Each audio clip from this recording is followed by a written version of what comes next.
as new stressors and your brain comes back online after being sober, it's not, I had a guy who was here and he's like, my goal, I mean, from the jump is to be fully present. And he went through residential. He stayed with us for, I think, 60 or 90 days at the Riverside house, did amazing work. Anyone would say he got A+ for his recovery, his therapy work, all of it. He went back home, he called me, this fully present stuff is for the birds, man. My teenage boyfriend, my son's worried he's not going to make the football team. Like, you know, he went down the list of these normal things he hasn't dealt with for years. So it doesn't stop, right? And you need that support. You need people to bounce things off of. You need to create, I think, as a field, we need to find ways to train people not to need us.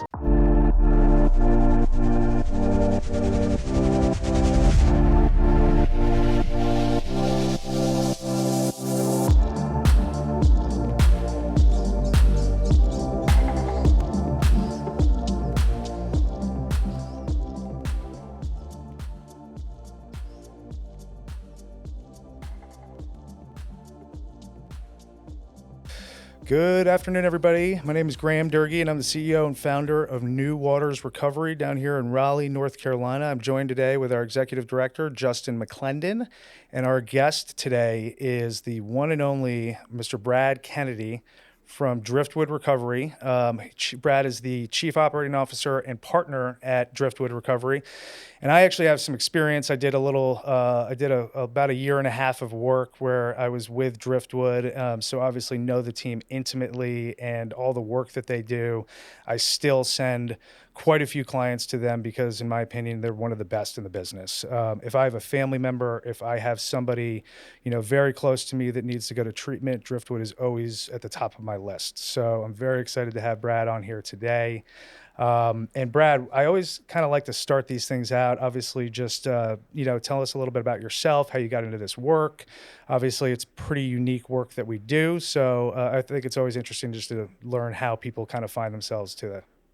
Well, thank you so much for the kind introduction, Graham. It's really a pleasure to have some time to talk to you guys today. I kind of have taken a meandering path into this work. I certainly, through my own personal experience, I had a need to seek support in different forms and fashions in terms of really kind of a philosophy that we hold true to at Driftwood today is trying to become the best version of yourself.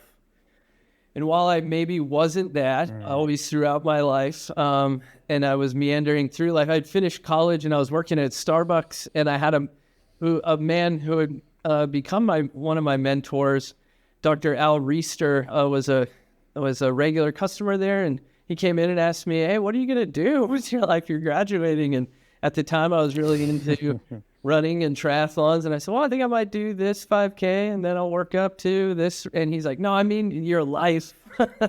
And so, he got hiring me to, my first foray into the field was I was working with preparation for adult living programs. So I worked with foster kids and really helped try to teach them independent living skills.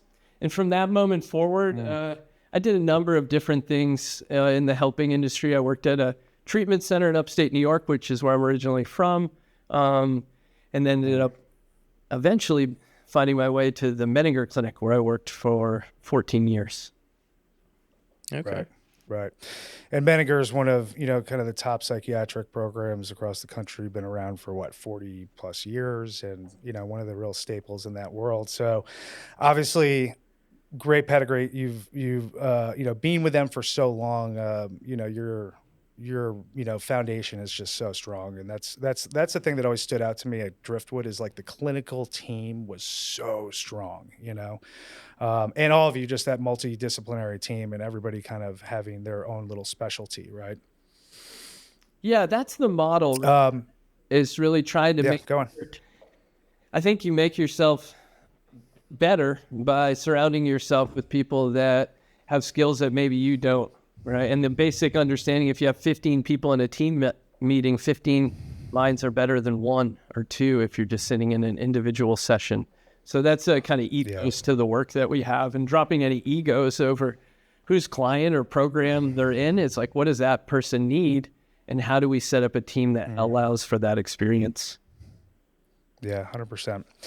So there was a couple things that I pulled off the website that I just wanted to read quickly because I really like them, and I think that this will kind of be the catalyst to start this conversation. So from the website, Driftwood's approach is founded on an attachment-based, sanctuary-informed model.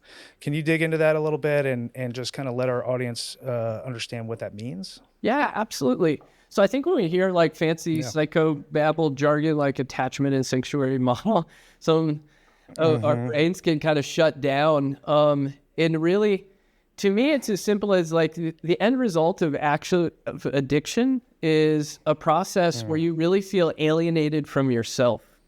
And a really simple, distilled down version of a secure attachment is the opportunity to feel known, understood, and accepted. Known being the facts, right, which we generally pick up in relationships pretty quickly. The understood part is the complexities of emotion and identifying, understanding, and expressing emotions. And then accepting, being like having people that you feel close to. And when you're using for a long time and substance abuse disorder can rear its ugly head, you can really become pretty alienated from that. But the saddest part of that is when you become alienated from yourself. Right. And you don't feel known, understood, or accepting of yourself. You actively are repressing those emotions. When you look in the mirror, it's not an accepting stance one is taking on, right? It's one generally people describe as a shame-based response to that. And so we wanted to develop a program to help reestablish the connection to oneself and then bring in the context of recovery. We have a slogan like more context, more recovery. So family members, loved ones, whoever it may be, so that you can look at that ostracism that has naturally occurred through the process. So when we say attachment, that's part of what we're talking about. Yeah. That's awesome. You know, what came up for me when you were talking about that is I'm a big fan and I guess a big student, if you could put it that way, of spirituality and like what spirituality means to us. And just hearing you talk about that was kind of the first thing that came up for me was, you know, those same concepts is not to turn this podcast into one about spirituality or anything like that. I promise I won't do that. But, you know, that same idea is that, you know, removing or stepping away from this idea that there's this, you know, big figure in the sky, but more this idea of spirituality being like those things, right? Like acceptance, you know, connection, mindful awareness, like, you know, living a life that is and engaging in relationships that is fulfilling and connected in kind of a healthier way of life, if you will, right? So I don't know, just throwing a couple ideas in there that came up while you were talking. Yeah, I love that. We love that. You know, it brings to mind, the first treatment center I ever worked at was a place called St. Joseph's Recovery in the Adirondacks of upstate New York. And they had this tapestry on the wall. You know, certain things, when you see them, they just become kind of imprinted on your brain. And it said, if you want to know if a man is religious or not, don't ask him, follow him around for a week. I'm probably butchering it, but that's wow. I love that. And so I think it really does tie into what you're saying, which is, how is the practice of recovery coming to life for people? How are their feelings resonating within them? I mean, there are fancy modality names for it, I think, but when you really distill down amazing therapy and recovery, it's really, how do you start to, we'll go for the luxury item, love yourself again and love others? Or how do you just feel connected to yourself again, or aware, maybe is where most people start early on. Yeah.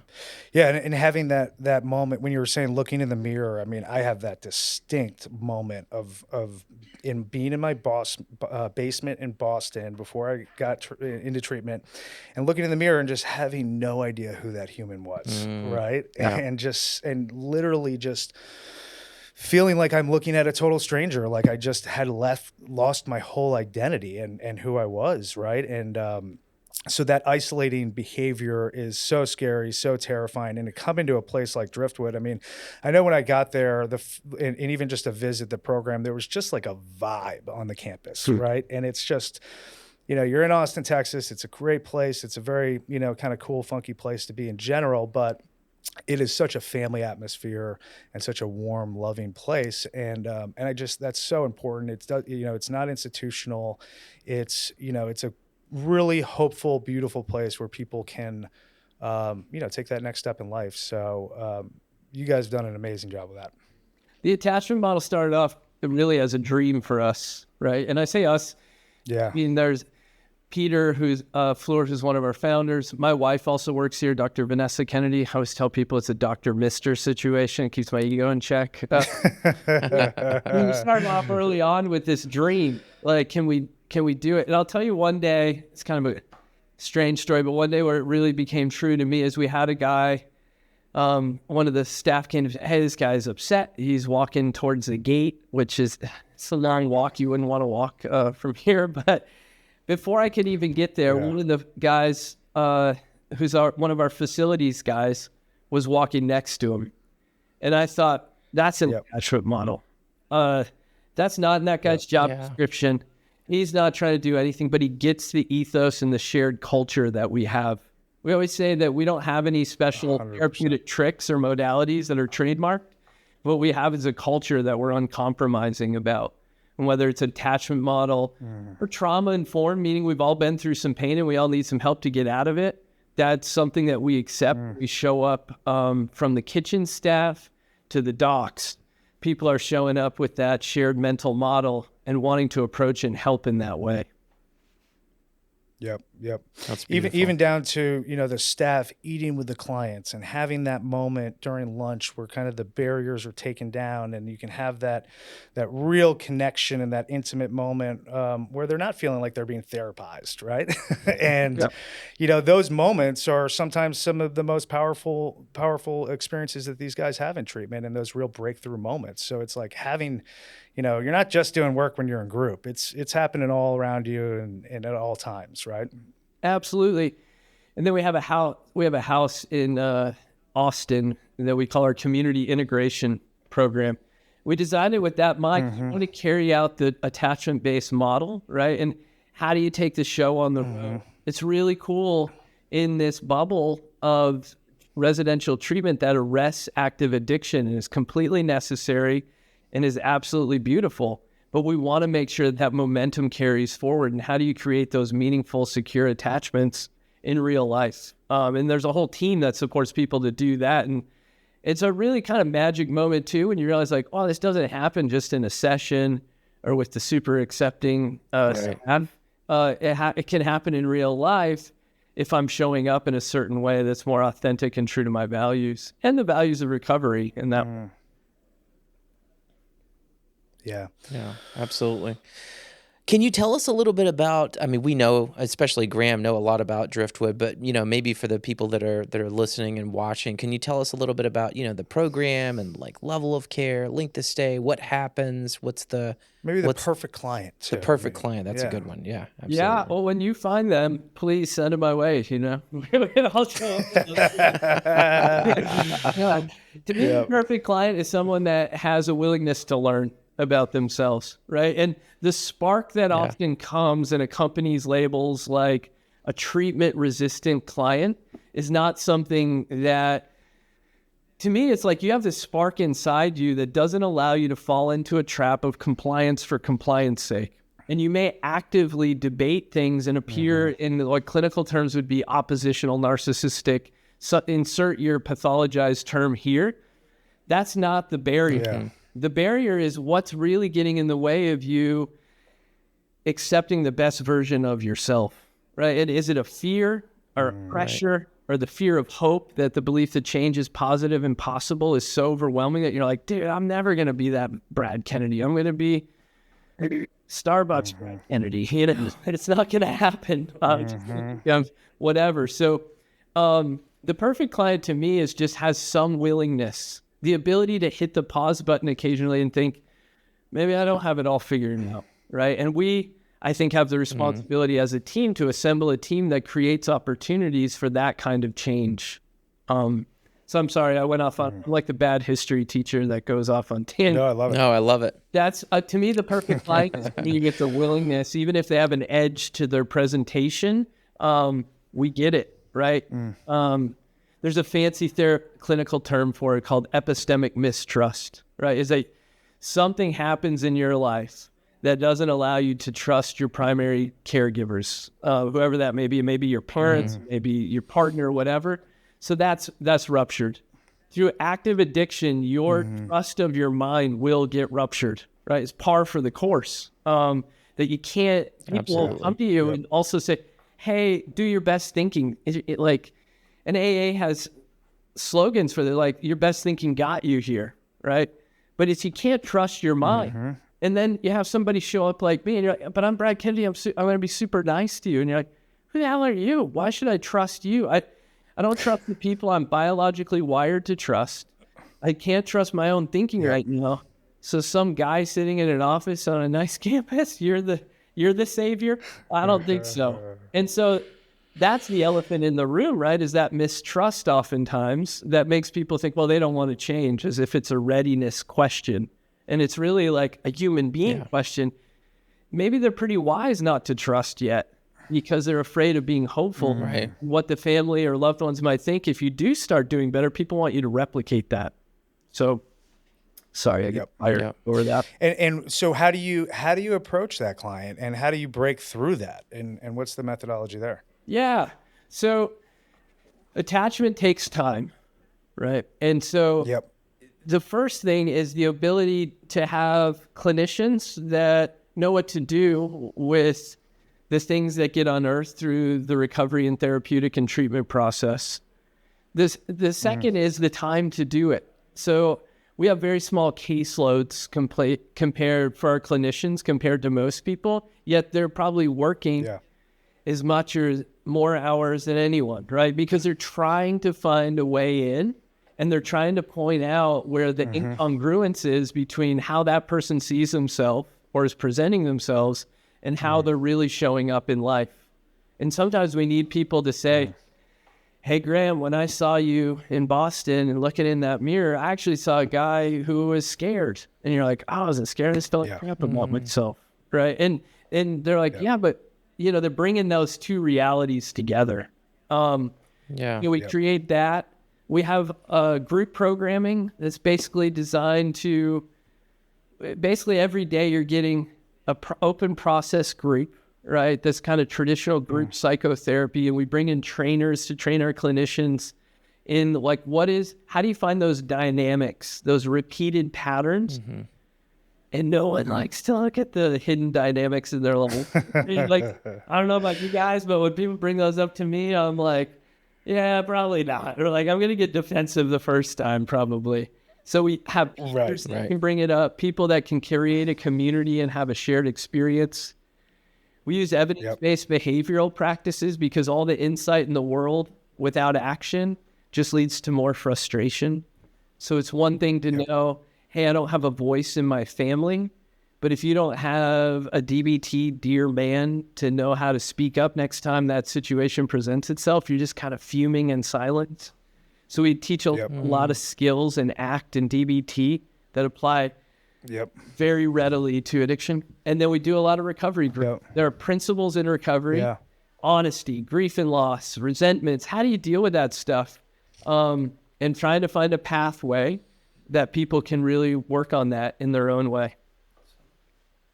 I feel like and the thing that was coming up for me right there was the like the people pleasing, right? It is such a common attribute, and I'm a huge victim of this, and I think I'm better at it now, but early on, I mean, it was just kind of like, how do I stay under the radar? And obviously, giving people the answer that they wanted was a good way to do that, but obviously your process, I think, really kind of gets them out of that head frame, and meets them where they're at, which is awesome. Thanks. Yeah.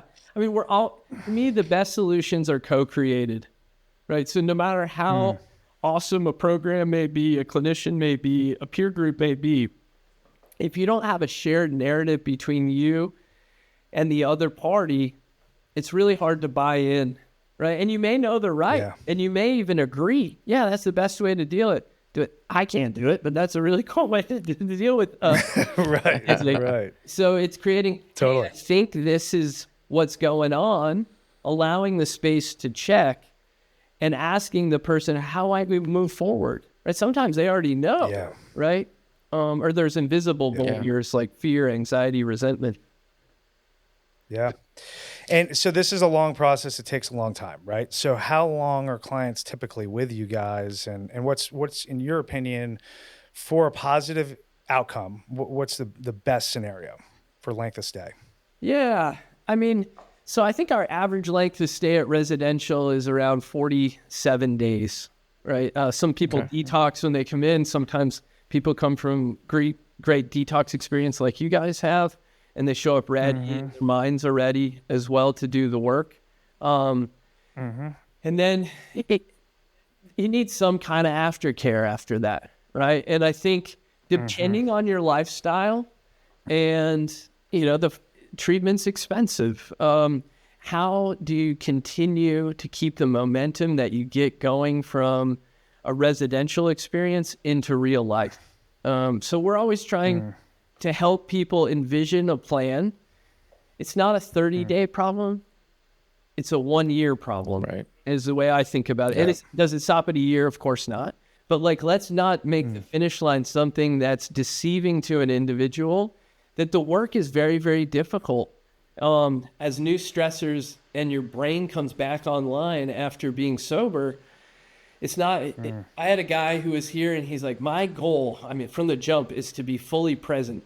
And he went through residential. He stayed with us for, I think, 60 or 90 days at the Riverside house, did amazing work. Anyone would say he got A+ for his recovery, his therapy work, all of it.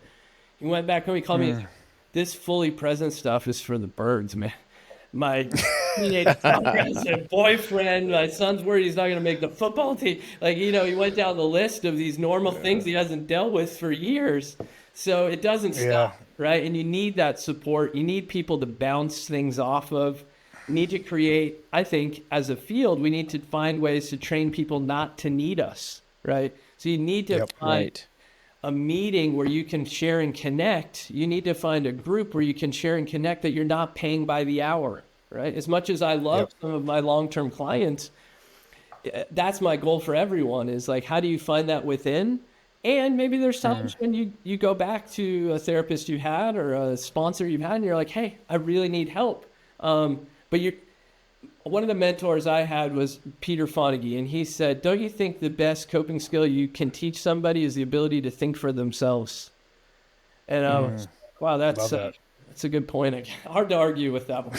That's huge. That's huge. Yeah. And in your mindset too, as a therapist, your goal is to get this person, self-sufficient and on their own. And, unfortunately, a lot of therapists, they want you coming back for, an extended period of time. So it's not only, that kind of a mindset. So being careful about that, I think, is also good too. But I know you had a question. Well, I was just thinking, when you were talking, so we have, I think we would agree that year trajectory is should be gold standard. Again, that's my opinion, right? But it's hard, especially being on the very front end. Operating a detox facility like we do here at New Waters Recovery. We have a client that's come in. We're working with the client. We're working with the family. We're having discussions about, okay, this is what's going on. This is our recommendation for moving forward. That is a hard pill to swallow to say, hey, guys, we're not talking about the next 30, 45 days here. We're talking about the next 6 months, the next year, and what that needs to look like. And that can sometimes be a big conversation to broach with clients and families. So I think, the way we handle that is, okay, let's not worry about what's going to happen 365 days from now. Let's worry about what are we going to do next. And then I really like what you said, Brad, about we really should be, I think, collectively as an industry, as individuals that provide care for other people, really working towards that goal of, somewhere in this process, we're letting go of those reins. The client is taking control of those reins, and that needs to become something to where they're providing their own care, so to speak, right? They are the source of their own change, and they find, places where they can receive that support. That doesn't have to be in a facility setting. It doesn't have to be necessarily an extensive team of professionals that's working with them. Because at the end of the day, we all just want we just want to live life, right? We want to make good decisions. We want to have good connections. And like we kind of started the conversation with, we just want to be healthy people, you know? Yeah. Absolutely. I love So we have that same philosophy. Yeah, I think the way I think about it too is we all have different measuring sticks for how we're going to measure our values in our life and our quality of life. And how can we partner with the people that are trusting us enough to seek help to develop their own recovery milestones? I don't know how, I've been doing this for a long time. There's not a discussion I dislike more than talking about number of days in treatment. I have Right. I know. Yeah, I can see it based on research. Sure, it makes a lot of sense. But really, if you start to define what does it mean, like what are the outcomes that you're looking for? So for that example I used, I want to be able to handle the reality of my children's lives without feeling so overwhelmed that I feel like, man, well, I don't really even want to be fully present, and start to define for each of us, define those recovery milestones, and they plateau and they keep going, right? Through my own therapeutic work, I feel like, man, I've really tried really hard at therapy, but I always find something new to work on. Life keeps throwing me more curveballs, and then I have to define what I'm going to do with those things rather than stagnate. And that's okay. Right. But making it about that, what's the current challenge you have versus number of days? Because that's Yeah, absolutely. Anyway, sorry. Yeah, 100%. That probably. No, and no, I totally agree. That conversation of how long is this going to take? And listen, it takes what it takes. It takes what it takes. Absolutely. And it's like the only thing that I had to change was everything. And those are all kind of slogans, whatever you want to call it, but that's just the reality. And the person that I am today is so far from the person that I was when I was 25 years old. Right. And, I really even look at it as like act 1 and act 2, and, obviously I struggled in that first act but in the same respect, I wouldn't change anything because all of those things that I went through, that I experienced, the hardships, that's who I am now. That's what made me who I am. And, it's like, people look at this as being such a detrimental crisis, right? And the reality is, I think a lot of us look back on it 5-10 years down the line and we're like, God, thank God that happened to me, because I have so much more empathy. I have so much more compassion. I have so much more just like awareness for how to treat people well, you know, and how to have a connection and a relationship and all those things, and having fellowship. I mean, I think we're truly lucky to have, the resources that we have in AA and these amazing 12-step fellowships. It would be great if a lot of people had these in their regular life. I think our world would be a much different place if people had a place to go like that. It's true. So that being said, I also wanted to talk a little bit about the pain management program that you guys have, because that's pretty unique to you all. There's not a lot of folks that are doing it in the way that you guys are. So, and that's a real problem. We've got a lot of young adults, or not young adults, sorry, older adults who are, having chronic pain issues. They've had accidents, they've had falls, they get prescribed pills by doctors, and before they know it, they're hooked, they're addicted, they're physically addicted, and they don't know how to get off, right? And a lot of times it's psychosomatic, and there's, a lot of complex, issues with that. So you guys have an incredible team handling that over there. So you want to dig into that a little bit? Yeah, absolutely. Talk about coming by it fairly, to your point, Graham, is, you have a number of injuries. Doctors often are prescribing drugs that trigger something genetically that then triggers a whole addictive process that maybe that person wasn't actively seeking, but literally fell into on the ski mountain or through playing sports or other things.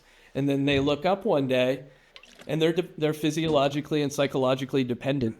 And so for people that have that kind of chronic pain and addiction tendency, we've designed a program because their defenses and the way to engage that crowd can be a little different, right, than the guy who is stuck in frat party mode or something like that. It's a different presentation. And we've had athletes and other things in that program.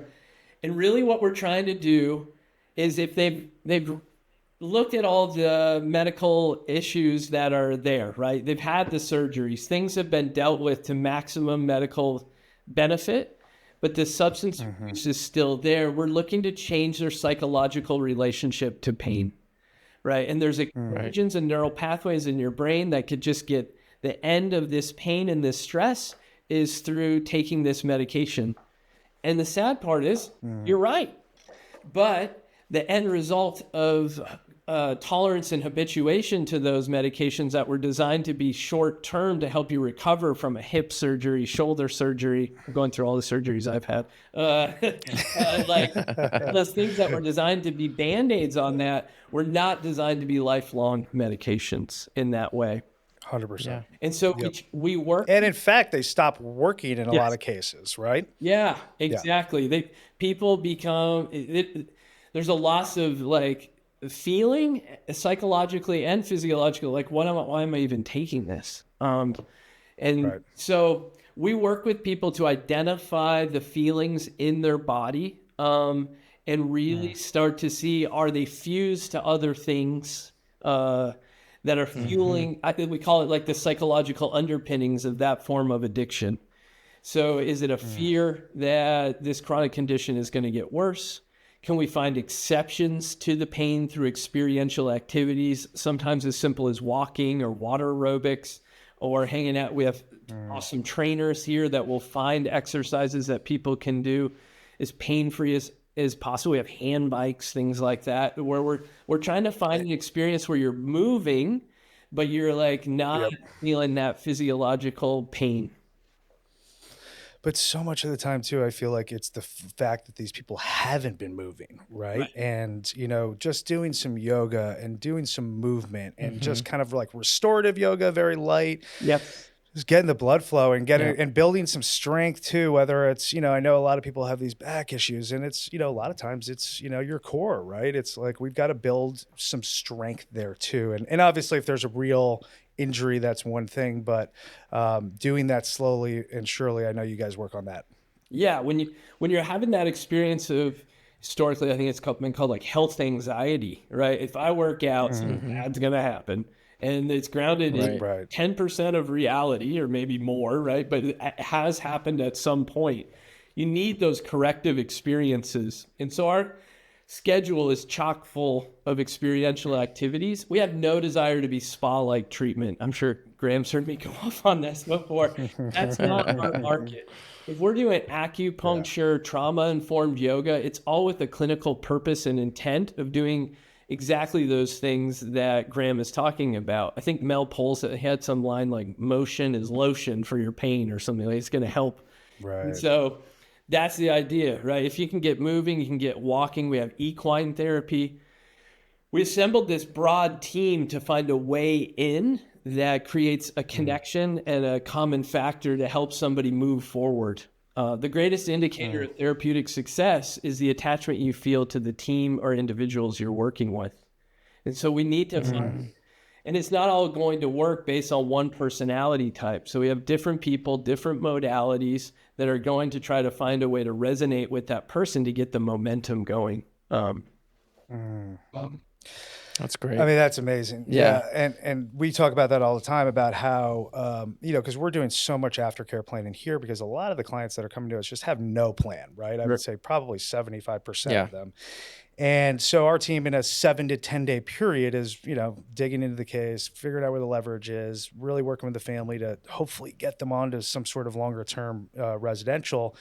And we're pretty successful, with that. But, the reality is it is such a fight. It is such a battle, Yeah, it's few and far between. We get that individual that comes in that's, pre-motivated, if you will, right? They're like, I know I got a problem. I want to make changes.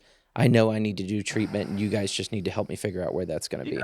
And those are amazing. We love that. And right? getting really granular with those referrals and saying Right. I know Brad Kennedy at Driftwood would be a great fit with this client, or I know, Yeah. Whatever that is. I think, pairing the clinical team with our people is, rather than just kind of throwing a dart at a dartboard and hoping for the best with a program, right? Yeah. And having that intimate knowledge of the people we're referring to and who's on the team and all that. Yeah. And I know you guys do some assessment work out there as well, like an inpatient assessment program. We do a similar type of program, and I just feel, not to, again, make this show about that, but I feel like making a referral is one thing, but like really taking the time to understand what's going on with the client, what is their story, what are their actual specific and unique needs, and helping them understand what that is so that we can drive referrals based on what is going to be the most effective facility or type of program or treatment modality for that person. We're talking about pain, right? So if we're identifying that, there's chronic pain and we're seeing those type of, psychosomatic, or that, they've crossed that threshold into the place where, the continued engagement in the addiction process is likely, fueled by the anxiety and the fear and things like that. Finding a place like Driftwood, a place that we know is really going to be able to specifically tackle that issue. Or if we're seeing that, a lot of these presenting problems that are kind of in front of this person is most likely due to all of this unresolved trauma and these traumatic experiences that they've experienced and just never really come to terms with or been honest with themselves about, or they're just completely removed from how that's affecting them. Trying to find a program that's really going to help them jumpstart that process. And, so anyways, not to get on a tangent there, but there's a lot of programs in the country and across and in the world, right? And I think giving a good referral is taking that time to understand what's going to be the best for that person. And then, of course, the work of motivating that person to make that decision for themselves, right? I agree completely with what you guys are saying. And my wife runs our assessment program. We do a full onslaught of psychological testing, and we have psychiatrists, other docs that meet with them. There is not a program that is right for everyone. And so there's not. Hear what you guys do. If I think back to myself and what would have been cool for me as a 18-year-old, you should send me to an outdoor, highly experiential thing, because I'm not going to sit still long enough by group 3 to really listen and be focused. Plus, I'm pretty avoidant. Right. So only about half the people in our assessment program actually stay with us. It's designed to get them to the right experience, and make sure that we have the Driftwood experience. Does that fit? How do we assemble the team in the right way? How do you have EMDR for trauma a couple times a week? How do you work on iRest, which is a evidence-based practice form of yoga, to really feel it in your body while you're doing this heavy-duty lifting of looking at something extremely painful? So I think it's really great and cool that you guys look at it that way. It gives me 100%. Yeah, totally. Yeah. Well, I mean, listen, this has been so awesome reconnecting with you. Do you want to just give our audience your website and maybe any social handles if you have them? Yeah. So I may be the world's worst marketer, so I can give you the website. www. And we'll put it all on the podcast so everybody can find it there as well. But let's give it to them real quick. Yeah.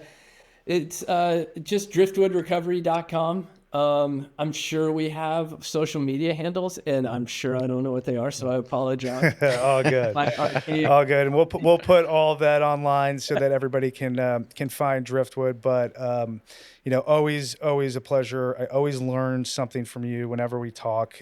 You guys are really just doing revolutionary work out there, and just very supportive of what you guys are doing. We feel the same about you guys, and I just really appreciate you guys thinking of us and giving us some time to talk with you today. Thank you so much. Of course. Thanks, all right, Brad. Have a great day.